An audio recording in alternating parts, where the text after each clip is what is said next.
Hello everyone and welcome to this new tutorial. In this video we will focus on how to build a practical numerical model for sheet pile retaining wall system in Abaqus. We will cover the full procedure in a logical sequence so that both the beginners and intermediate user can follow the workflow clearly.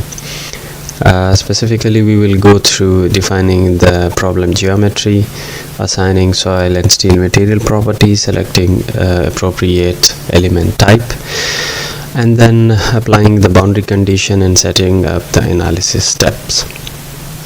This model is a 2D plane strain sheet pile retaining wall system. The wall is retaining 5 meters of soil and is embedded 8 meters below the excavation level. The soil domain is overall 40 meters wide and 20 meters deep. And we will model the soil as an MC model, Mohr-Coulomb plasticity model. And for the steel, we will be using the elastic properties of steel. And the connection between soil and the retaining wall will be surface to surface friction connection.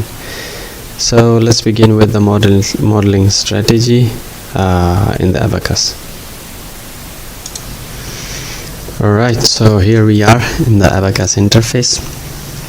I'll use background music without voice narration in this video. If you guys encounter any problem at any steps, please leave a comment and I'll be able to solve that problem for you.